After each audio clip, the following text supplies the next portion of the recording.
Անցած հայտարարություններ են կանում, որ այնուամենայնիվ նաև ինչ-որ փաստաթուղթ ստորագրել եք։ Այս պայմաններում ինչքանով են իրատեսական այդ հույսերը, շանսեր ունենք ու ինչ կարող է ստացվել։ Այդ հարցը կարծում եմ Սերժ Սարգսյանին պիտի տրվի, որտեվ շորերը հավաքել գնում է Վիլնյուս արդեն, օդանավի Տոմսոնի բան, ինքը կարող է բացատրել, թե ինչ թուղթ ստորագրելու է գնում։ Եվրոպացիք 30 թե 33 անգամ արդեն բացատրել են, որ չեն պատկերացնում որևէ փաստաթղթի ստորագրումը դիվանագիտական լեզվով, դա նշանակում է, որ մենք բան չունենք ձեզ հետ, ոչ խոսելու, ոչ ստորագրելու։ Բայց այս մարդը համառորեն պնդում է, որ ինչ-որ բաներ ունի այնտեղ ստորագրելու։ Եթե ինչ-որ մի հուշագրով վավերացնելու են Հայաստանի եւ Եվրոպայի 11-12 տարվա հարաբերությունները անցած Եվրախորհրդի անդամակցություն, այս process-ները, Արևելյան գործընկերության ասոցիացիան համաձայնագրի մշակման աշխատանքներ 4 տարվա եւ միտեղ էլ կնշեմ, որ այդ աշխատանքները պսակվեցին ծախողմամբ։ Հա, երևի նման մի հուշագիր գուցե, հա, բայց դա ոչինչ չտվող փաստաթուղթ է։ Լուրջ փաստաթուղթ ասելիս ես նկատի ունեմ ապագային միտված ինչ-որ մի բան։ Լրջորեն կասկածում եմ, թե որևէ առարկայական բան կստորագրվի հանկարծ Վիլնյուսում։ Եթե իհարկե այս ընթացքում որևէ արմատական բան չփոխվի, ասենք Վլադիմիր Պուտինը չդառնա կտրուկ դեմոկրատ եւ ասի ախպեր զորով էինք բերել ցես հարավային Օսեթիայի հետ, հիմա գնացեք ինչ ուզում եք արեք, իհարկե դա չի լինի։ Չգիտեմ, ահագին փակուղային վիճակի մեջ է դրել Հայաստանի իշխանությունն ինքն իրեն եւ այս պայմաններում սпасել որևէ լուրջ որակյալ ինչ-որ մի փաստաթղթի ստորագրում չեմ պատկերացնում, ասոցիացիան համաձայնագիր հասկանալի է չի լինի։ Նահանջի տեղ մեզ թողել ենք, որովհետև շատերը կարծիք են հայտնում այնուամենայնիվ Մաքսային միության անդամ չենք դառնա։ Գիտեք, մենք հարցի առաջին դեմքով տալը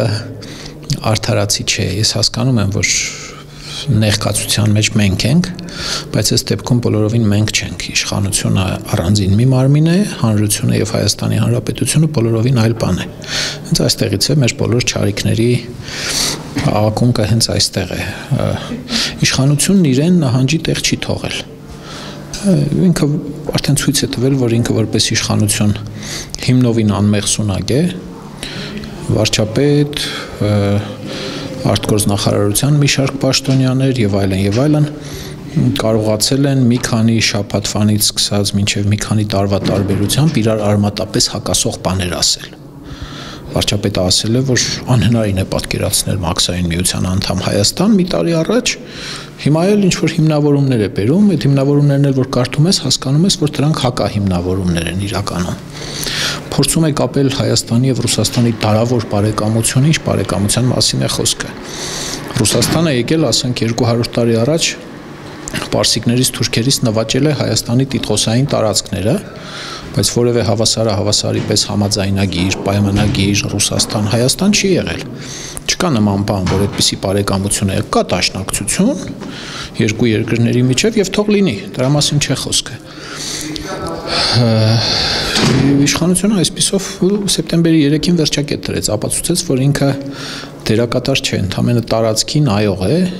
եւ տարածքի նայողի դիրքերից, ինչպես նայողի նայողն է ասում, այնպես էլ նայողը անում է։ Պախանը Մոսկվայից ասել է, տեղական պախանն էլ այդպես ենթարկվել է, սա իմ ընկալումն է այս իրականության։ Հիմա այդ մենք քանի որ ես կիսեցի, հա, իշխանություն եւ Հայաստանի Հանրապետությունը կարծում եմ, որ սպառված չէ դեռ եւ հանրությունն ու Հայաստանի Հանրապետությունը կարող են ինչ-որ երկեր փորձել գտնել, շատ դժվար բան է ասածս, բայց չեմ էլ կարող բացառել։ Իշխանության դեպքում ես կատեգորիկ բացառում եմ, թե իշխանությունը կարող է ինչ-որ մանևրելու շանս ունենա, չունի այդ շանսը։ Վրաստանը մանևրում է բարեհաջող կերպով։ Վերջիվերջո ինչքան էլ ներսում բախվում են, փորձում են գտնել իրենց երկրի համար լավագույն լուծումը, ոչ թե Սաակաշվիլու համար, ոչ թե Իվանիշվիլու համար լավագույն լուծումը, այլ հենց երկրի համար լավագույն լուծումը եւ կգտնեն վստահ եմ։ Մոլդովա եւ Ուկրաինա, հա։ Մեր դեպքում իշխանությունը չունի, ինչպես ուզեն կանեն։ Ես լրջագույն համոզմունք ունեմ, որ ուղղակի Հայաստանի իշխանությունները հասկացել են, որ երբ ուզեն իրենց վզից կբռնեն, կողքի կտնեն, մեկ ուրիշին կտնեն Հայաստանի նայող։ Այս իմաստով իրեն փակել բրծել է, ավարտվել է, բրծել է Հայաստանի իշխանությունը որպես այդպիսին։ Հանրության հետ կապված հույսերս մահացած չեն, բայց դե լուծումներ էլ չեն երևում, ցավոք։ Եվրամիության ներկայացուցիչը ամեն դեպքում այսօր ցույց տվեց, որ Եվրոպան դեռ Հայաստանից ինչ-որ ազդանշանների է սպասում, ինչ ակնկալիքներ ունեն։ Դե չի վառում կամուրջները, ինձ թվում է ընդամենը։ Չի ասում ստեսություն,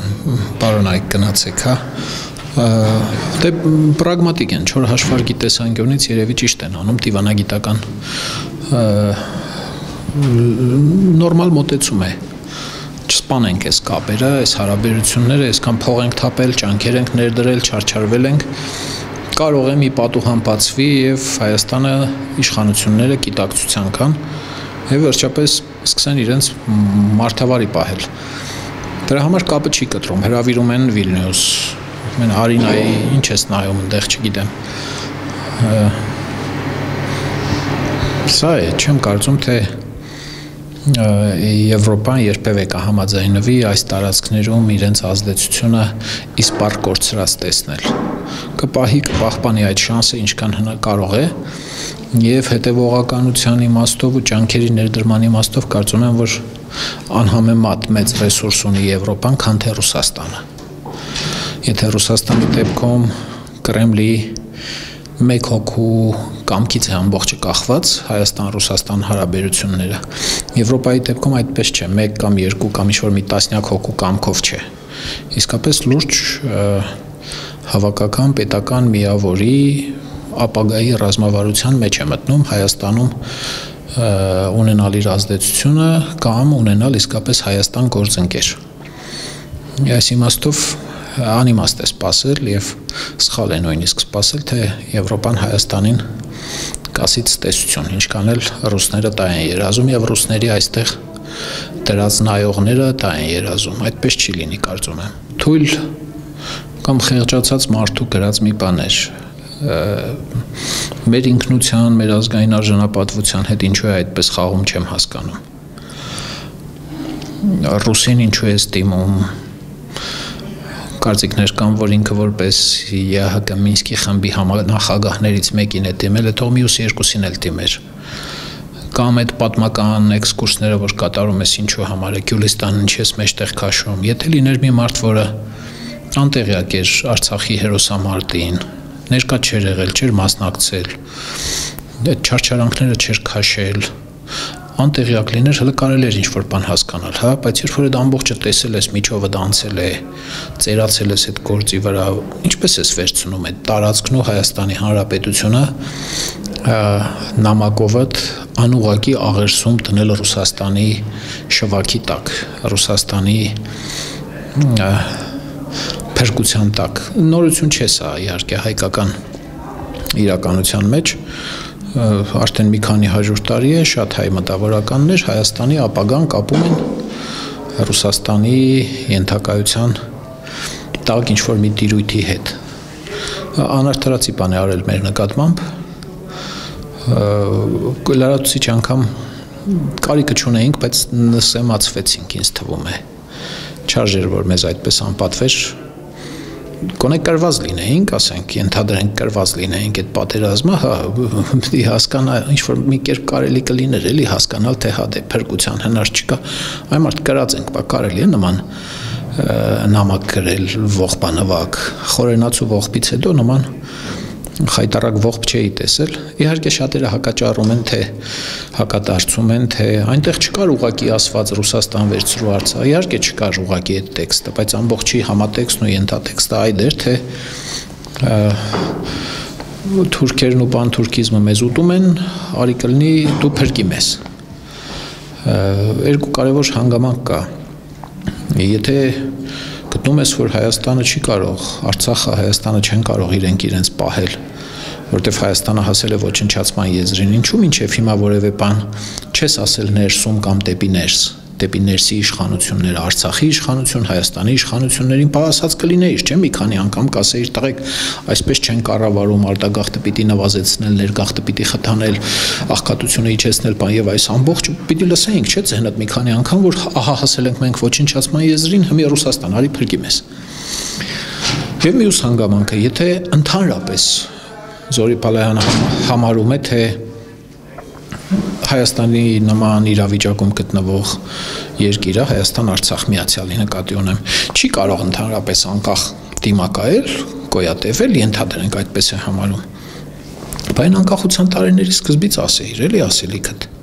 Ասեիր, այ մարդ, այս անկախությունը մեզ պետք չի, ճիշտ է Ռուսաստանի գրկում լինելն էր։ Հիմա այս պահին չեմ հասկանում։ Մեկ-մեկ էլ տպավորություն կա, թե երևի հնից ինչ-որ շատ քաղվածքներ է ունեցել արած գրած, բան վերցրել իրար է խփել, ասել լավ դե մի չկորի ես անդեր սևագրերս, դնենք խրգենք Վալոդին կարող է մի գալմախալ լինի։ Մի խոսքով անհետ շատ ծիծաղելի բան եղավ։ Չլիներ ինքը պատկառելի անձնավորություն իսկապես։ Հիմա շատ սուր են քննադատում բան եւ այլն, բայց թե վերջը ահագին կենսագրությունը կյանք ունի ապրած, ահագին փորձի գիտելիքի տեր մարդ է, կարելի էր անտեսել խնդալ անցնել ազգային հերոս Արցախի, հա եւ այլն, բայց այս դիրքից չես հասկանում նամակի իմաստը։ Ինձ համար դժվար է հասկանալ, չեմ էլ ուզում վերագրել ծերությանը, բան եւ այլն, մարդ է վերջը։ Չգիտեմ, անընդունելի մի բան է, ափսոս պարզապես խայտարակ եղանք, մեկ լրացուցիչ անգամ էս է։ Թե չէ իրական շոշափելի վնաս չի տվել։ Ապացուցեց, որ ինքը համոզված է, թե Հայաստանը անկախ պետության համար պիտանի չէ։ Սա ցույց տվեց։ Բայց լավ կլիներ, որ ինքը իր բոլոր մտահոգությունները նախ եւ առաջ հայ հանրությանը, հայաստանյան հանրությանը հայտներ եւ առավելևս իշխանությանը։ Բողոքեր, վիճեր, կռվեր հրապարակա, ասեր իր ասելիքը, ինչպես ժամանակին հրապարակախոսություններ էր անում հարբացղիության մասին եւ ալպիական մարագակետինների ոչնչացման մասին լրջագույն հոդվածներ ունի գրած։ Հա, բասեիր, խոսեիր, թե չէ հիմա ստացվում է, որ ասենք գրում ես Վալոդին, որ ինչ անես, այ ախպեր ջան, չգիտեմ։ Համարում եմ, որ իշխանությունը պարտավոր է արձագանքել։ Հայաստանի եւ Արցախի իշխանությունը